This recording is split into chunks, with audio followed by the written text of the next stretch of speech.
السلام علیکم ناظرین، دی ڈے اسپرنگ کے ساتھ میں ہوں آپ کا میزبان عاصم نواز عباسی۔ ناظرین، تحریک انصاف نے حکومت میں آنے سے پہلے عوام سے بہت سارے وعدے کیے تھے۔ اس میں سب سے بڑا وعدہ یہ تھا کہ پاکستان کی معیشت کو بہتر کیا جائے گا۔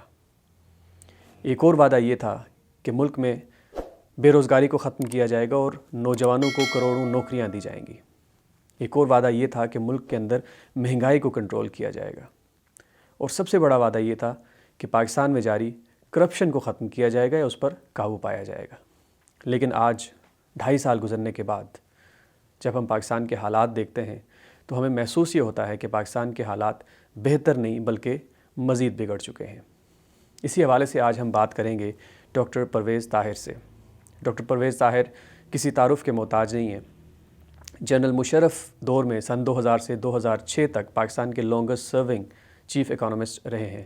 اس کے علاوہ انہوں نے بینک آف پنجاب کو بھی بطور چیئرمین ہیڈ کیا ہے۔ انہوں نے اپنی پی ایچ ڈی کی ڈگری کیمبرج یونیورسٹی UK سے حاصل کی ہے۔ ڈاکٹر صاحب سے آج ہم یہ پوچھیں گے کہ کیا پاکستان کی معیشت بہتری کی طرف جا رہی ہے؟ کیونکہ حکومتی نمائندوں کی طرف سے اور ایون پرائم منسٹر صاحب کی طرف سے مختلف ٹویٹس کے ذریعے سے اور ہمیں سوشل میڈیا کے تھرو پتہ چلتا ہے کہ ہمیں یہ بتایا جاتا ہے کہ پاکستان کی معیشت بہتری کی طرف جا رہی ہے، اور اس کے لیے یہ مثال دی جاتی ہے کہ پاکستان کا جو کرنٹ اکاؤنٹ ڈیفیسٹ ہے وہ کم ہو چکا ہے یا کرنٹ اکاؤنٹ سرپلس میں جا رہا ہے۔ اس کے علاوہ ہم ان سے یہ بھی پوچھیں گے کہ کیا پاکستان میں جو جاری مہنگائی ہے کیا یہ ایک نیچرل پروسیس ہے یا پھر جس رفتار سے پاکستان میں مہنگائی ہو رہی ہے وہ عمران خان صاحب یا ان کی ٹیم کی نااہلی یا کمزوری ہے۔ اس کے علاوہ ہم ان سے یہ بھی پوچھیں گے کہ کیا جنرل مشرف دور میں جس ٹیم کے ساتھ جنرل مشرف نے پاکستان کی معیشت کو بہتر کیا، آج ہم عمران خان صاحب کے ساتھ بھی وہی لوگ دیکھتے ہیں، وہی ٹیم دیکھتے ہیں، لیکن پاکستان کے حالات یکسر مختلف ہیں۔ پاکستان کی معیشت جو ہے وہ پیچھے جا رہی ہے۔ تو ہم ان سے پوچھیں گے کیا وہی ٹیم لیکن لیڈر مختلف، تو کیا عمران خان صاحب کی یہ بات مان لی جائے کہ اگر لیڈر اچھا نہ ہو تو کوئی بھی چیز اچھی نہیں ہوتی؟ اور لاسٹلی ہم ان سے یہ بھی پوچھیں گے کہ PDM کا مستقبل کیا ہے؟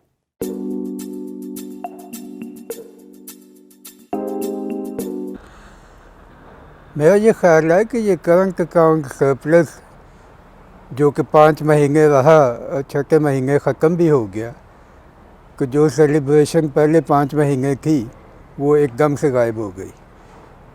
تو اسی سے آپ اندازہ لگا لیں کہ یہ کوئی اتنی اہم چیز نہیں ہوتی، خاص طور پہ ترقی پذیر ملکوں کے لیے کرنٹ اکاؤنٹ سرپلس یا ڈیفیسٹ کو اس کی کانٹیکس میں دیکھنا پڑتا ہے، اس کے سیاق و سباق میں دیکھنا پڑتا ہے کہ ایک سرپلس کا مطلب یہ ہے کہ ایک غریب ملک فالتو ریسورسز رکھ کے بیٹھا ہوا ہے۔ ریسورسز کو استعمال ہونا چاہیے تاکہ اس سے گروتھ ہو اور آگے پروڈکشن بڑھے، جابز آئیں وغیرہ وغیرہ وغیرہ۔ تو سرپلس جو ہے کوئی اتنی اچھی چیز نہیں ہے اور ڈیفیسٹ اتنی بری چیز نہیں ہے، لیکن ایکسیسو ڈیفیسٹ بری چیز ہے۔ ایکسیسو بہت زیادہ ڈیفیسٹ جو ہوتا ہے اور جو تھا ہمارے ملک میں، اس کا مطلب یہ ہے کہ آپ جو ریسورسز باہر سے آ رہے ہیں، جو بورو کر رہے ہیں، ان کو پروڈکٹیو ایسیٹس میں استعمال نہیں کر رہے، تو اس کا یہ مطلب ہوتا ہے۔ لیکن کچھ ڈیفیسٹ تو رہے گا کیونکہ غریب ملک نے مشینری بھی منگوانی ہے، را مٹیریل بھی انڈسٹری کے لیے منگوانا ہے، کبھی کبھی بہت ایکسپرٹیز بھی چاہیے ہوتی ہیں، تو وہ سب کچھ فارن ایکسچینج مانگتا ہے۔ لیکن اس سب کو جب آپ کمبائن کرتے ہیں ملک کی گروتھ بڑھانے کے لیے، تو وہ گروتھ خود ایسے ریسورسز جنریٹ کرتی ہے جس سے آپ اس کو پے بیک کر سکیں۔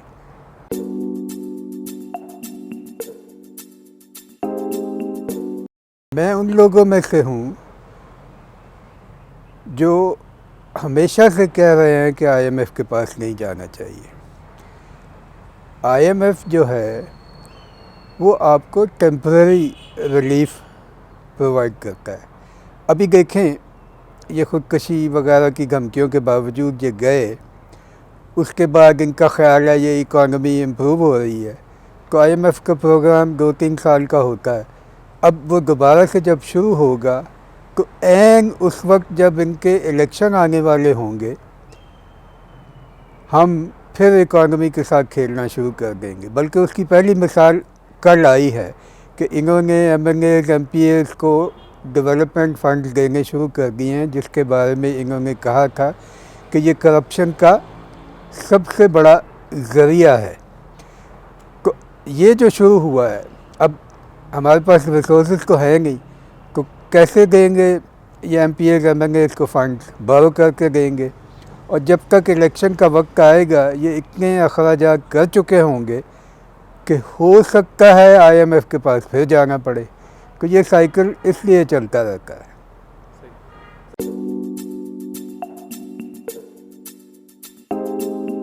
یہ سادہ لوگ ہیں، ان کا یہ خیال تھا، اور انہوں نے جو ہمارے اسکولوں میں اور ادھر ادھر کچھ چیزیں پڑھائی جاتی ہیں کہ نیک لوگوں کی حکومت ہو تو باقی بھی سب نیک ہو جاتے ہیں، اس طرح کی ماڈرن پولیٹیکل اکانومی میں کوئی صورت نہیں ہے.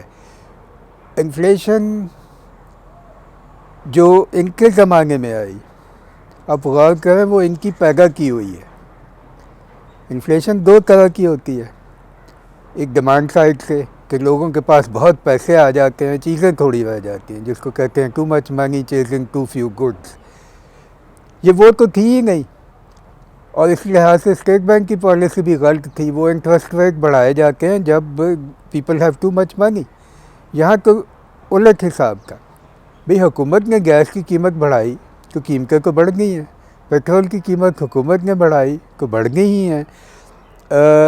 اگر حکومت کو نہیں پتہ چلتا کہ کتنی گندم پیدا ہونی ہے تو قیمت تو بڑھ گئی ہے. اگر انہیں یہ نہیں پتہ کہ کب امپورٹ کرنی ہے کب ایکسپورٹ کرنی ہے تو قیمتیں تو بڑھ گئی ہیں. تو یہ تو سب حکومت کا اپنا کیا دھرا ہے سپلائی سائڈ سے. اس کا اس طرح کی انفلیشن سے کوئی تعلق نہیں ہے جس میں وہ جس کو کہتے ہیں کہ اس کو کنٹرول کرنے کے لیے انٹرسٹ ریٹ بڑھا دینا چاہیے اور ٹائٹ کرنا چاہیے اور آئی ایم ایف کو آنا چاہیے. یہ تو بیڈ گورننس ہے کہ انہیں یہ پتہ ہی نہیں تھا کہ ایک فوڈ ڈپارٹمنٹ ہے پنجاب میں، اس کا ایک کام ہے وہ مدتوں سے کر رہا ہے گندم کو ادھر ادھر کرنا، اس میں وہ لوگ کچھ کرپشن بھی کرتے ہیں. ٹھیک ہے، انہوں نے اس تھوڑی سی کرپشن کو روکنے کے لیے پنجاب کے کوئی 7-8 فوڈ سیکرٹری مہینوں میں بدل دیے.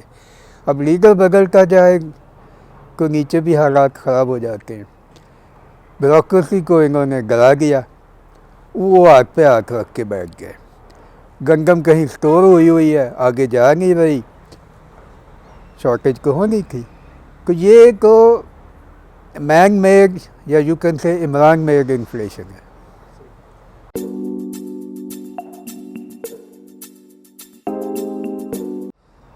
تو آپ کہنا یہ چاہ رہے ہیں کہ ٹیم وہی ہے لیڈر مختلف ہے، اور عمران خان کی یہ بات ٹھیک ہے کہ لیڈر صحیح ہو تو سب صحیح ہو جاتا ہے. لیکن ایسا نہیں ہے، ایک شخص کے ہونے سے کچھ نہیں ہوتا. دیکھیں ایک مسئلہ تو ہے نا کہ مشرف کے زمانے میں کووڈ نہیں تھا لیکن وار آن ٹیرر تھی، اور اس کے نتیجے میں خوب پیسے باہر سے آ رہے تھے. امریکہ بہادر آپ کی خوب مدد کر رہا تھا، اور جو ان دنوں ترقی ہوئی اس پہ آپ غور کریں وہ ساری کنزمپشن پہ بیس کر رہی تھی. ٹھیک ہے، گاڑیاں لے رہے ہیں لوگ، موٹر سائیکلیں لے رہے ہیں لوگ، اور قرضہ لے کے لے رہے ہیں. سود کم کر کے ان سب چیزوں کی ڈیمانڈ بڑھائی گئی تھی.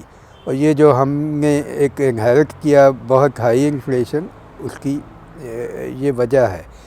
تو اس لیے دونوں کو کمپیئر یا ٹیم کو بھی کمپیئر نہیں کرنا چاہیے. ٹیم ہمارے ہاں چونکہ جمہوریت نام کی ہے،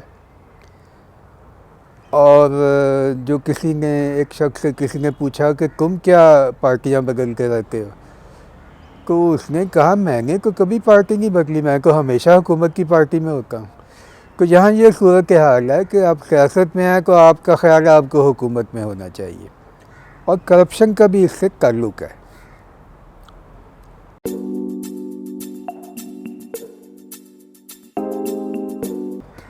پی ڈی ایم ایک غیر اہم چیز ہے ایک لحاظ سے.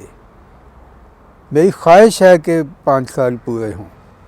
دیکھیں جمہوریت کے بارے میں کسی نے کہا تھا کہ بری جمہوریت کا جو متبادل ہے وہ ہے اور جمہوریت. ٹھیک ہے. پہلی دفعہ 2 پارٹیوں کی حکومتوں نے اپنے ٹینیور پورے کیے. میں چاہتا ہوں کہ تیسری بھی پورا کرے تاکہ یہ جو ایک دوسرے کو الزام دیتے ہیں ہمیں پہلے نکال دیا ہم یہ نہیں کر سکے وہ ختم ہو. اس کے ساتھ ساتھ سیکھتے ہیں لوگ. آپ کو نظر آ رہا ہوگا کہ پہلی دفعہ پنجاب کے لوگ بھی کچھ سیکھنا شروع ہوئے ہیں کہ بھائی ہمارا اصل مسئلہ کیا ہے. ہمارا اصل مسئلہ یہ ہے، آپ نے مشرف کی بات کی تھی، اصل مسئلہ یہ ہے کہ ان دنوں ایک ہی پیج تھا، آج کل 2 پیج ہیں، نارملی 3 پیج ہوتے ہیں. ٹھیک ہے. لوگوں کا صفحہ کب کھلے گا؟ جمہوریت کا مقصد یہ ہے، لیکن یہ آہستہ آہستہ ہوگا. ویسٹڈ انٹرسٹ اتنی آسانی سے نہیں توڑے جا سکتے. سو میں تو اس حق میں ہوں کہ جمہوری عمل کو جیسا بھی برا بھلا ہے اس کو چلاتے رہنا چاہیے. اور نظر یہی آ رہا ہے کہ پی ڈی ایم کو آہستہ آہستہ یہ بات سمجھ آ گئی ہے کہ احتجاج کو کرنا چاہیے لیکن کوئی غیر جمہوری پھٹا نہیں کرنا چاہیے.